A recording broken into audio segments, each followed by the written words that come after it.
Very good question. तर बघा मित्रांनो, हाऊ मेनी आणि हाऊ मच मध्ये काय डिफरन्स आहे? दोन्हीचाही अर्थ एकच होतो, तो म्हणजे किती आणि किती. पहा की ज्या नामांना तुम्ही संख्येत मोजू शकता 1 2 3 4 त्या नामापूर्वी वापरायचं हाऊ मेनी. आता फ्रेंड्सला आपण मोजू शकतो की नाही? मोजू शकतो. How many friends do you have, म्हणून फ्रेंड्स पूर्वी घ्या मेनी. आता एम्प्लॉईजला पण तुम्ही संख्येत मोजू शकता. मग म्हणा how many employees are there in your bank. आता पहा बुक्सला पण आपण मोजू शकतो. मग म्हणा how many books are there in your bag. तुझ्या बॅगमध्ये किती पुस्तकं आहेत?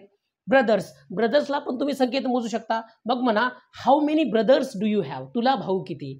त्यानंतर रिलेटिव्ज, पाहुण्यांना मोजू शकतो. How many relatives are there. पाहुणे किती आहेत? या पद्धतीने. आता पहा हाऊ मच म्हणजे कुठं यूज करायचं ते, की ज्या नामांना तुम्ही 1 2 3 4 असं संख्येत मोजू शकत नाहीत त्या नामापूर्वी काय करायचं?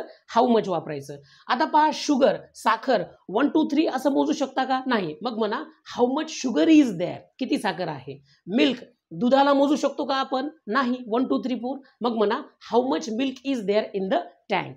वॉटर, पाण्याला संख्येत मोजू शकता का? नाही. तर मग म्हणा how much water is there in the tank. टँकमध्ये किती पाणी आहे? लव, प्रेमाला सुद्धा संख्येत मोजता येत नाही. How much love do you have for me, म्हणजे माझ्यासाठी तुझ्या मनात किती प्रेम आहे. Petrol, how much petrol is there in the tank.